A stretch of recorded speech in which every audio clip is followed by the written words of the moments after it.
영국 땅 한복판에서 전혀 예상치 못한 미스터리가 펼쳐지고 있습니다. 서양 역사의 굳건한 기둥들이 한순간에 흔들리며 마치 오래된 예언이 현실로 드러난 듯한 전설적인 해전의 영웅이 현대 사회에 나타났습니다. 영국의 군사 아카데미에서는 이 신비로운 인물에 대한 특별한 강의가 시작되었는데 과연 이 모든 일이 어떻게 가능한 것일까요? 궁금증을 자극하는 비밀의 문이 열리려는 이 순간 미스터리의 실체를 함께 파헤쳐 보시길 바랍니다. 지금부터 상상을 초월하는 사연의 세계로 함께 가보실까요? 안녕하세요. 제 이름은 엘레나 윈터입니다. 저는 유럽의 전쟁 영웅들에 관한 다큐멘터리를 만드는 사람이에요. 오랫동안 저는 역사를 바꾼 영국 제독들, 프랑스 장군들, 그리고 독일 지휘관들의 이야기를 전해왔죠. 진정한 군사 영웅이 무엇인지 잘 알고 있다고 늘 믿어왔어요. 제 런던 아파트는 템스 강이 내려다 보이는 곳에 있어요. 오늘 아침 창문으로 햇살이 쏟아지고 있었어요. 저는 나폴레옹의 장군들에 관한 새 다큐멘터리 영상을 검토하고 있었죠. 책상 위에는 책까지도 메모들이 가득 놓여 있었어요. 모두 유럽 역사에 관한 것들이었죠. 이전에 만든 영화로 받은 상들은 벽 선반에 줄지어 놓여 있었고요. 제가 알고 신뢰하는 역사에 둘러싸여 있으니 편안함을 느끼고 있었어요. 커피는 식어가고 있었지만 저는 일에 집중하고 있었어요. 그때 갑자기 컴퓨터에서 새 이메일 알림음이 울렸어요. 제가 존경하는 해군 역사학자 리처드 모건에게서 온 거였죠. 제목이 눈에 띄었어요. 역사가 잊은 제독 이순신. 이순신? 제게는 완전히 낯선 이름이었어요. 이메일을 클릭하니 리처드가 최근에 했던 강연 링크가 있었어요. 뭐 어때? 혼잣말을 하며 재생 버튼을 눌렀어요. 화면에서 리처드는 가득 찬 강연장 앞에 서 있었어요. 400년도 더 전에 살았던 한국의 제독에 대해 얘기하는 그의 목소리는 또렷하고 자신감이 넘치고 있었어요. 들으면 들을수록 제 눈썹은 점점 더 위로 올라가고 있었죠. 명량해전에서 이순신 제독은 단 12척의 배로 330척의 적함을 물리쳤습니다. 리처드가 말하고 있었어요. 역사상 어떤 해군 지휘관도 이렇게 압도적인 불리함을 이겨낸 적이 없습니다. 영상을 잠시 멈추고 고개를 저었어요.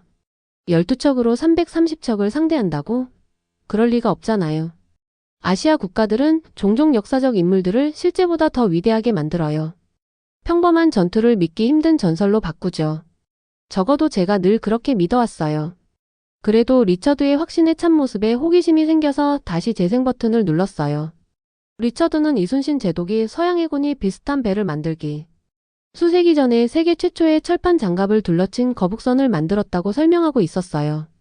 그는 뛰어난 전투 대형을 보여주는 지도들과 이순신의 개인 전쟁 일기에서 인용한 구절들을 보여주고 있었죠. 그때 전화가 울려서 영상이 중단됐어요. 제 프로듀서 마이클이었어요. 엘레나, 방송사에서 다음 시리즈로 새로운 걸 원해. 그가 말했어요. 유럽 전쟁 영웅 다큐멘터리가 잘 되고 있지만 이제 좀 다른 방향으로 가봐야 할 것 같아. 한숨을 내쉬었어요. 지금 나폴레옹 프로젝트 중간이잖아. 목건이 요즘 얘기하고 다니는 그 한국 제독은 어때? 이순신? 요즘 관심을 많이 받고 있더라고. 뱃속이 조여오는 느낌이었어요. 한국? 그쪽 역사는 대부분 신화랑 과장이 아닐까? 우리가 가진 잘 기록된 유럽 역사와는 달라. 한번 생각해봐. 마이클이 말하고 전화를 끊었어요. 그날 저녁 제가 자주 가는 서점에 들렀어요. 역사 섹션을 둘러보는데 뜻밖의 것이 눈에 띄었어요. 마이너스 이순신 제독에 관한 그래픽 노블이 슈퍼히어로 만화 옆에 눈에 띄게 진열되어 있었죠. 점장이 말하길 의외로 인기가 많다고 했어요. 집에 돌아와서 리처드의 강연을 처음부터 끝까지 다시 보면서 이번엔 메모를 했어요. 주장들이 터무니없게 들렸어요. 서양에서 철갑선이 존재하기 수세기 전에 철판을 두른 거북선. 서양 해군이 수백 년 후에야 개발할 전투 전술. 병사들에 대한 자신의 책임에 대해 사려 깊은 전쟁 일기를 쓴 지휘관. 다 볼 때쯤엔 거의 자정이 되어 있었어요. 한편으로는 이 모든 이야기를 환상으로 치부하고 싶었지만 저 안의 저널리스트는 호기심의 불꽃을 느끼고 있었어요. 여기에 진실이 있다면 어떨까?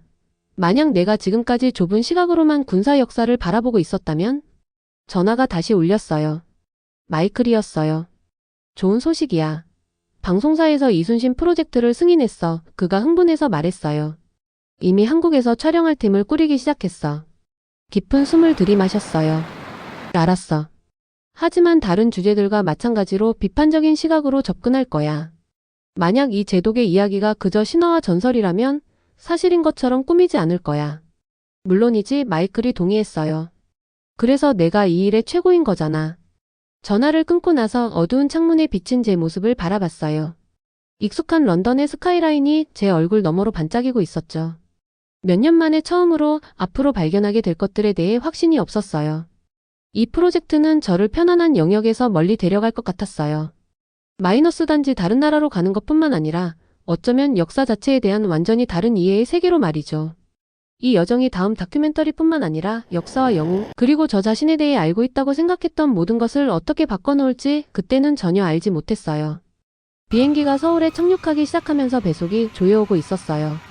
제 아래로는 한 번도 방문할 거라고 생각하지 않았던 도시가 펼쳐지고 있었죠. 현대적인 유리, 마천루들과 알록달록한 곡선 지붕을 가진 고대 사찰들이 나란히 있는 곳이었어요. 한국의 역사적 기록들에 의문을 제기하는 기사들로 가득 채운 제 연구 폴더를 꽉 쥐고 있었어요. 이 폴더는 이순신 제독에 관한 과장된 이야기들로부터 저를 보호하는 방패 같은 거였죠. 옆자리에는 제 컨설턴트로 동행하기로 한 이탈리아 해군 역사학자 알레산드로 로시가 앉아 있었어요. 그의 따뜻한 갈색 눈동자와 부드러운 미소는 긴장된 제 표정과 대조를 이루고 있었죠. 한국은 처음이신가요? 그가 부드럽게 물었어요. 고개를 끄덕였어요. 제가 얼마나 불편함을 느끼는지 인정하고 싶지 않았거든요. 이곳의 모든 것이 낯설 테니까요. 언어, 음식, 역사. 무엇보다도 사람들이 그들의 과거를 이해하는 방식이요. 아시아 국가들은 역사적 인물들을 실제보다 더 인상적으로 보이게 한다고 늘 믿어왔어요. 제 임무는 이런 신화 아래 숨겨진 진실을 찾는 거였죠. 공항은 활기로 가득 차 있었어요. 한국어와 영어로 된 표지판이 우리를 수암을 찾는 곳으로 안내하고 있었죠. 모든 것이 얼마나 효율적인지 눈에 띄었어요. 제가 예상했던 것과는 전혀 달랐어요. 아마도 여러 놀라움 중 첫 번째였겠죠. 밖에서 우리는 에드워드 워커 교수를 만났어요. 그가 저처럼 회의적일 거라고 기대했는데 오히려 이순신 제독에 관해 예상치 못한 열정으로 우리를 맞이했어요. 여기서 발견하게 될 것들에 놀라게 될 거예요. 그가 의미심장한 미소와 함께 말했어요. 한쪽 눈썹을 들어 올렸어요. 두고 보죠. 이순신 제독의 해군기지였던 통영으로 가는 고속열차는 마치 은비, 총알처럼 시골 풍경을 가로질러 움직이고 있었어요. 창문을 통해 현대적인 도시들이 푸른 언덕과 파란 바다의 모습으로 바뀌어가는 것을 지켜보고 있었죠. 에드워드가 일정을 설명하는 동안 저는 머릿속으로 질문들을 준비하고 있었어요. 이 소위 전설적인 제독에 관한 모든 주장에 도전할 준비를 해야 했으니까요. 내일은 유명한 하객진 전투 대형이 있었던 한산도를 방문할 거예요. 에드워드가 설명했어요. 그 다음에는 12척의 배가 수백 척을 물리친 명량 해역으로 갈 거고요. 저도 모르게 말이 튀어나왔어요. 그런 숫자들은 분명 과장된 거겠죠. 에드워드와 알레산드로가 서로 눈길을 교환했어요. 저도 그렇게 생각했어요. 에드워드가 인정했어요. 그걸 가능하게 한 해군 기록과 조류도 지리를 공부하기 전까지는요. 통영에서 우리 호텔은 고기잡이 배들로 가득한 항구가 내려다 보이는 곳에 있었어요. 공기는 소금과 생선 냄새가 나고 있었죠. 여행으로 인한 피로에도 불구하고 배고픔이 저를 현지 식당으로 이끌었어요. 서버가 충무김밥이라는 것, 매콤한 오징어와 해초를 곁들인 반마리 과 함께 여러 작은 반찬들을 제 앞에 놓았어요. 조심스럽게 한 입 빼어 물고는 복잡한 맛에 놀랐어요. 이 음식은 제가 예상했던 게 아니었어요. 더 흥미롭고 준비 과정에서 더 사려 깊은 느낌이었죠. 여기서 또 어떤 것들이 저를 놀라게 할지 궁금했어요. 아침이 되자 맑은 하늘과 함께 로라 첸 박사와의 만남이 있었어요. 그녀는 중국계 미국인으로 해군 건축 전문가였죠. 자신감 있는 태도와 정확한 설명으로 그녀는 저 자신을 떠올리게 했어요. 거북선은 단지 철로 덮여 있었던 것만이 아니었어요. 그녀가 자세한 도면을 보여주며 설명하고 있었어요. 적들을 겁주기 위해 연기와 불을 뿜을 수 있는 용머리가 있었죠. 지붕은 노젓는 사람들을 화살로부터 보호했고요. 적선을 들이받거나 모든 방향에서 대포를 발사할 수 있었어요. 서양 배들도 비슷한 특징이 있었잖아요. 제가 반박했어요. 200년 후에야요. 로라가 간단히 대답했어요. 서양 해군이 철로 덮인 배를 만든 건 1800년대였어요. 이순신은 1500년대에 만들었죠. 메모를 하면서 제 확신이 약간 흔들리는 것을 느꼈어요. 그날 오후 한국 해군사관학교에서 젊은 장교들이 이순신의 전략에 기반한 전투 대형을 시연하고 있었어요. 그들의 움직임은 정확하고 수학적이며 실행에 있어 아름다웠어요.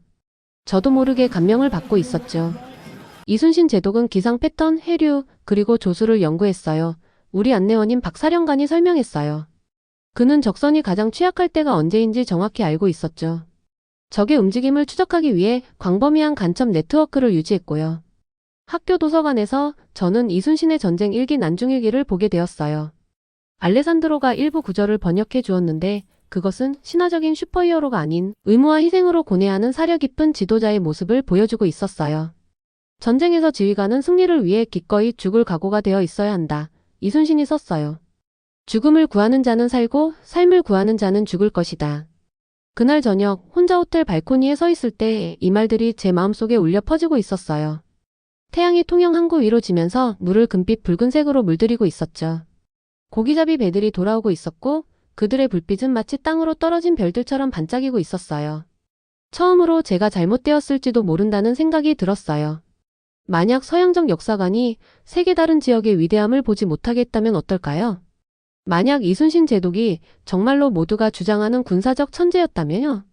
비판적 접근법을 완전히 포기한 건 아니에요. 저는 여전히 이야기가 아닌 증거가 필요했어요. 하지만 제 안에서 무언가가 변화하고 있었어요.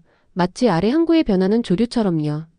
내일 우리는 실제 전투 장소를 방문할 예정이었어요.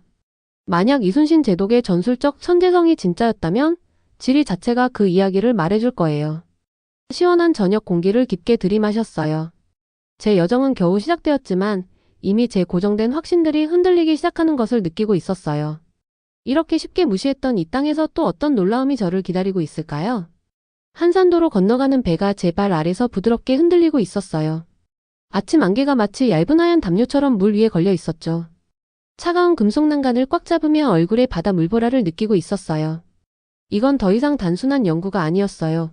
저는 말 그대로 이순신 제독이 한때 서 있었던 곳에 서서 그 유명한 전투가 벌어졌던 바로 그 바다를 바라보고 있었죠. 알레산드로가 두 섬 사이의 좁은 수로를 가리키며 흥분된 목소리로 설명하고 있었어요.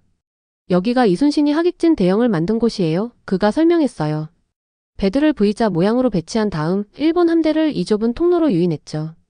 고개를 끄덕이며 갑자기 그 전술을 선명하게 그려볼 수 있었어요. 적함들이 이 좁은 공간에 밀집되자 이순신의 배들이 마치 학이 물고기를 잡듯이 그들을 둘러쌌군요. 이제 지리적 상황이 이해가 됐어요. 여기 서서 조류를 느끼고 좁은 수로를 보니 교과서가 보여주지 못했던 것을 이해하게 됐어요. 일본 배들은 갇혀서 그들의 수적 우세를 효과적으로 사용할 수 없었을 거예요. 이순신은 그저 운으로 이긴 게 아니었어요. 작은 함대로 더 큰 함대를 물리칠 수 있는 완벽한 장소를 신중하게 선택했던 거였죠.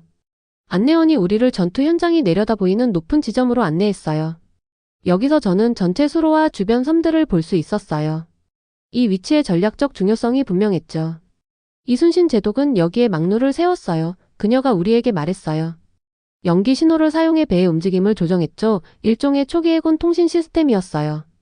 여러 각도에서 위치를 촬영하며 자세한 메모를 하고 있었어요. 제 회의적인 태도에 무언가 변화가 일어나고 있었어요. 이런 장소들에 직접 서서 이순신이 얼마나 전투 장소를 선택했는지 보면서 물리적 증거에 의해 제 회의적인 태도가 조금씩 허물어지고 있었죠. 그날 늦게 우리는 이순신의 지휘 본부였던 제승당을 방문했어요. 유럽 지휘관들이 사용했을 법한 궁전처럼 웅장한 무언가를 기대했는데 대신 실용적이고 소박한 단순한 목조 건물을 발견했어요. 내부에는 해안수역의 전술지도와 이순신이 잠을 잤던 간단한 침대가 있었죠. 그는 선원들과 똑같이 생활했어요. 안내원이 설명했어요.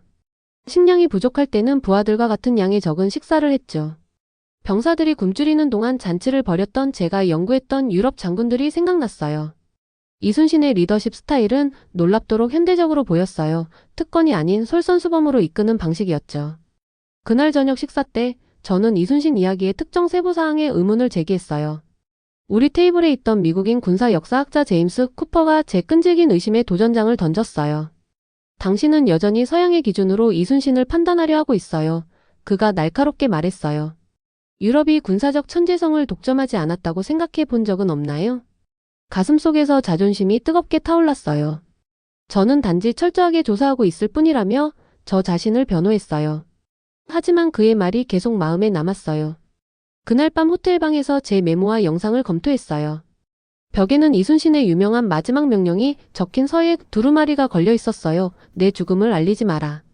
그는 치명상을 입었을 때 이 명령을 내렸는데 부하들이 사기를 잃지 않고 계속 싸우도록 하기 위해서였죠. 나폴레옹이나 웰링턴이 그런 무사적인 선택을 했을까요? 이제는 확신할 수 없었어요.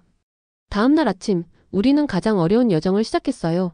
위험한 명량 해협을 통과하는 배 여행이었죠. 이곳이 바로 이순신이 단 12척의 배로 330척의 일본 배를 물리친 곳이었어요. 좁은 수로는 격렬한 소용돌이와 빠른 조류를 만들어내서 현대적인 우리 배조차도 항해하기 어렵게 만들고 있었어요. 조류가 하루에 4번 방향을 바꿔요. 선장이 소용돌이치는 물을 가리키며 설명했어요. 최대 시속 10노트의 조류를 만들어내죠. 이순신은 12척의 배를 조류가 앞으로 밀어주는 위치에 배치한 반면 일본 함대는 조류와 싸워야 했어요. 강력한 물살을 보면서 적의 포화 속에서 이런 자연의 힘과 싸우는 목선들을 상상해 보았어요. 순수한 용기도 놀라웠지만 자연의 힘을 무기로 사용하는 방법에 대한 전술적 이해가 저를 더욱 감동시키고 있었어요. 유럽 해군 지휘관들은 주로 화력과 배를 타는 전술에 집중했어요. 알레산드로가 관찰했어요. 이순신은 환경 자체를 무기로 사용하는 방법을 이해했죠. 적선들이 취약한 대형으로 압축되었을 해협의 가장 좁은 지점에서 저는 조용히 촬영하고 있었어요. 아래로 흐르는 물살이 역사적 민원보다 더 크게 말해주고 있었어요. 이건 신화가 아니었어요. 이건 지역 조건에 대한 깊은 지식으로 가능해진 훌륭한 군사 전략이었죠.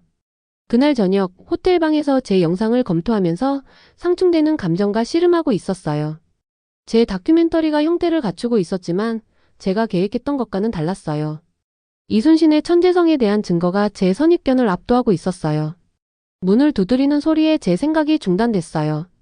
에드워드가 책을 들고 서 있었어요. 이순신의 전쟁 일기 영어 번역본이었죠. 이 구절을 읽어보세요. 그가 표시된 페이지를 펼치며 제안했어요. 이순신이 단 12척의 배로 330척의 적함을 상대하기 전날 밤에 쓴 글이에요. 모든 것이 절망적으로 보였을 때 쓴 이순신의 말을 읽었어요. 죽음을 맞이하더라도 적을 물리친 후에야 죽을 것이다. 죽을 때까지 충성.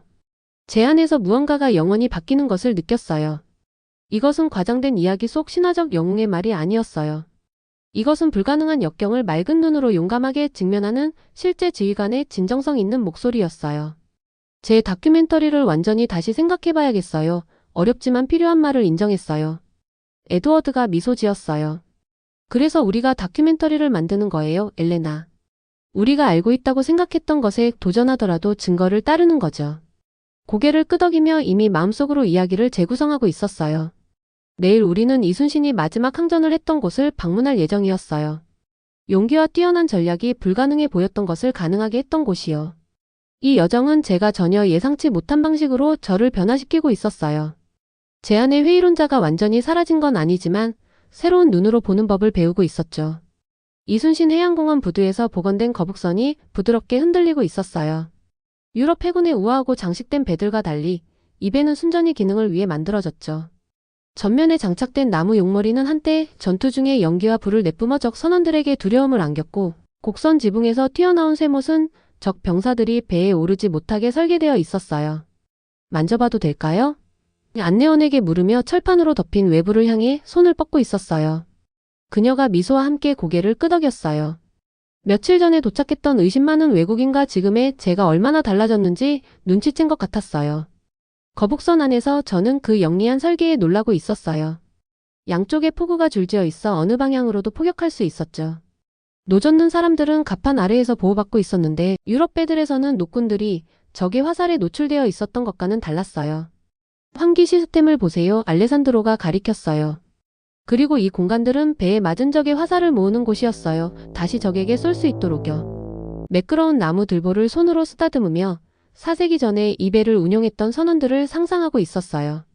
이 배는 단지 흥미로운 것이 아니었어요. 혁명적이었죠. 유럽 해군은 이와 비슷한 장갑 선박을 200년 후에야 만들었을 거예요. 우리는 박물관 아카이브에서 아침을 보냈는데 저는 원본 문서들을 살펴볼 수 있는 기회를 얻었어요. 이순신과 그의 지휘관들 사이의 편지, 그들의 처참한 패배를 확인하는 일본 기록들, 그리고 이순신의 전술을 칭찬하는 중국 황실의 보고서까지요. 세 나라의 증거가 모두 같은 이야기를 말하고 있었어요. 이런 일관된 역사적 기록들 앞에서 제 이전의 의심은 이제 어리석게 느껴지고 있었어요. 점심 식사 후 우리는 현대해군 사관학교에서 이순신의 전략을 연구하는 미국, 러시아, 영국의 군사 전문가들을 인터뷰했어요. 미국 해군 제독은 이순신의 전투 계획이 오늘날에도 여전히 가르쳐진다고 설명했죠. 이순신이 명량에서 사용한 원칙들, 환경 조건 활용, 유리한 지형 선택, 강한 사기 유지. 이것들은 시대를 초월합니다. 그가 설명했어요. 우리는 여전히 해군사관학교에서 이것들을 가르치고 있어요. 오후 햇살이 기울기 시작하면서 저는 바다가 내려다 보이는 조용한 장소를 찾았어요. 제 노트북이 열려 있었는데 원래 제 생각들과 완전히 반대되는 관찰들로 가득 차 있었죠. 이 다큐멘터리는 제가 전혀 상상하지 못했던 것이 되어가고 있었어요. 역사적 과장에 대한 조사가 아니라 제 자신의 문화적 맹목성에 대한 깨달음이었죠. 전화가 울렸어요. 런던에 있는 제 프로듀서였어요. 어떻게 돼가고 있어? 그가 열심히 물었어요. 신화의 의문을 제기할 좋은 자료를 찾고 있어? 잠시 멈추고 말을 신중하게 골랐어요. 예상보다 더 놀라운 이야기를 발견하고 있어요. 증거가 압도적이에요, 리처드. 이순신 제독은 신화가 아니었어요. 그는 진짜였어요. 침묵이 흐르다가 부드러운 웃음소리가 들렸어요. 개종한 것 같군. 개종이 아니라 정정했어요. 교육받은 거예요. 그건 다른 거죠. 통화 후 제 영상을 검토했어요. 이야기가 제 눈앞에서 새롭게 형성되고 있었어요. 단지 한국 제독에 관한 다큐멘터리가 아니라 우리가 문화적 필터를 통해 역사를 어떻게 바라보는지에 관한 것이었죠.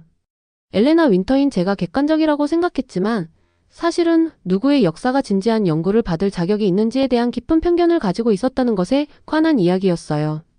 다음 날 아침 우리는 가장 감정적인 방문을 했어요. 이순신의 마지막 전투와 죽음의 장소인 노량으로 갔죠.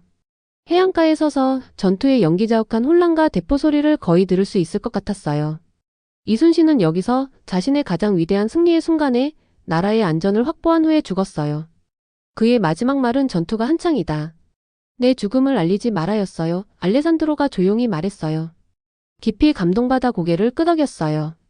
치명상을 입고도 이순신은 승리와 부하들의 사기만을 생각했어요.